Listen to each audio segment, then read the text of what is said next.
Just a little hoo-ha.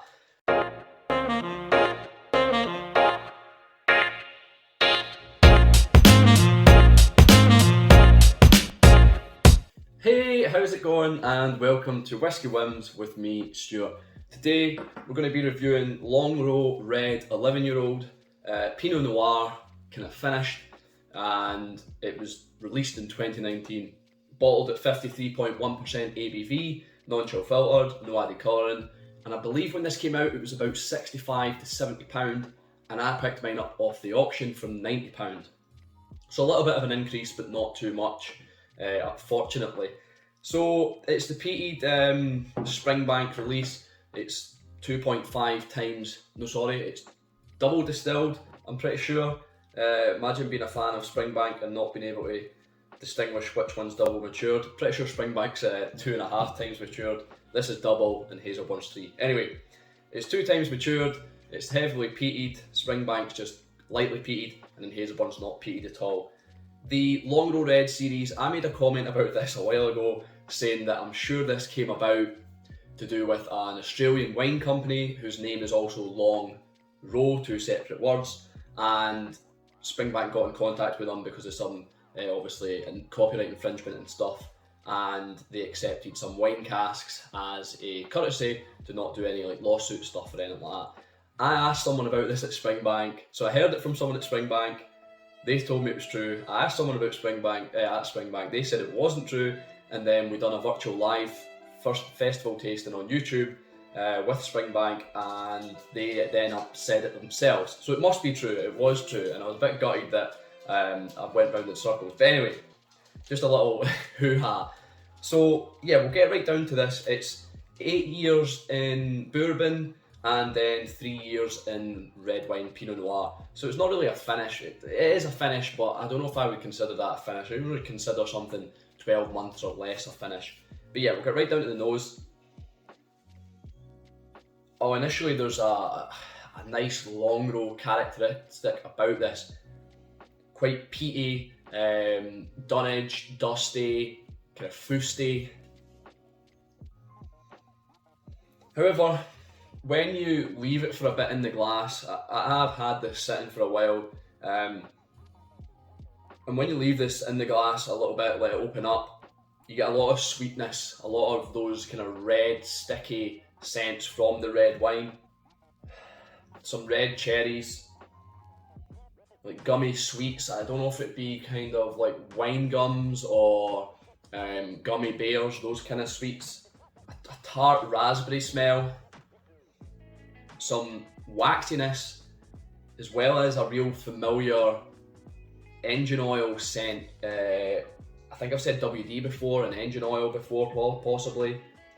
I don't know if it was a Longrow Cabernet one where I got the go-kart experience, the smell of the petrol and the fumes and things. But yeah, there's something like that in this engine oil. It's familiar with Springbank. There's juicy peaches here. Some sort of crumble, possibly something like rhubarb. There's leather, mineral scents as well to go with the leather, and a slight, very slight hint of sulphur on the nose.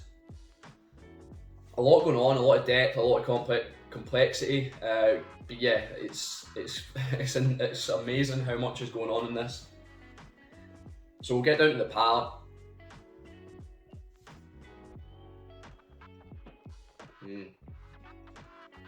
There's a real equilibrium here of powerful alcohol tastes or alcohol punch in the palate versus a nice, deep, rich, sweet flavours, and it just ties well together perfectly. It balances each other out.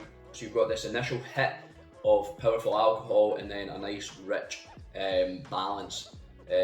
So there's chocolate there, rich, deep chocolate flavours. There's red cherries again, possibly a little bit sourer now, a little more sour. I don't know if sour is a word. More sour. Yeah, the wine really comes through here in the palate with those cherry flavours, with those tart flavours.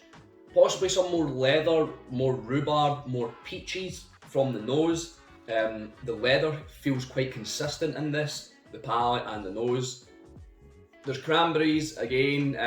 Like I said, that the wine feels real evident in this whiskey. There's some nice honey, sweet honeyness, or sweet honeyness, a honey sweetness. I'm just getting a bit excited about this whiskey. There's peat smoke, and a sulphuric taste lingers right on the edge of this whiskey. Just kind of snaps you back to that Longrow after all this wine. Obviously the peat smoke's there, but after all this wine sweetness, this sulphuric edge just brings you back to remind you that this is a Longrow whiskey, that this has got a little bit of a funk to it. It's fantastic, if you couldn't tell already. It's actually brilliant how well balanced it is as well.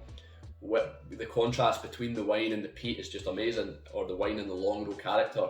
It's great to see that the Longrow character isn't drowned out by the wine as well. So the finish, we'll get another bit of this in. Finish, dunnage, waxy, smoke lingers right throughout this finish. It's long, definitely long. There's coastal sea spray, saltiness to this. I don't know how I'm getting all these words mixed up. I think I'm just enamoured with this whiskey. Is it enamoured, right? Enamoured? Yeah, I think that's the word. I'm just adoring this whiskey, let's say. So there's a bitter element, almost like the sorts you get off grape skin.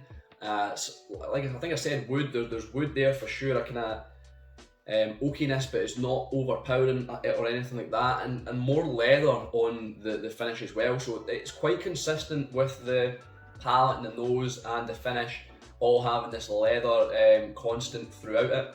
But yeah, this is actually fantastic. I've done the Cabernet Sauvignon Blanc, was it? I believe, and I reviewed that, and I thought that was absolutely brilliant as well. I wonder what the ratio is year-wise with the finishing, but this just seems to be done pretty much perfectly, and I'm not sure which one I prefer at the moment. Like, I can't remember the Cabernet Sauvignon because this one has just blown me away. This is brilliant, and I hope the refill Malbec that's the recent release is going to be similar. But this is definitely a whiskey win. Would I buy it again? If I can pick this up for £90 again, I'd definitely buy it. The RRP £65 to £70 is astounding anyway already. Do I think it's worth it? I've mentioned that, yes, and even £90 I think it's worth it, and I definitely recommend it. So it's a win-win-win, definitely. I think I'm going to just turn the camera off and enjoy this to myself because I can't stop smiling. So thanks for watching. I've been Stuart. This has been Whisky Whims. I'll see you later.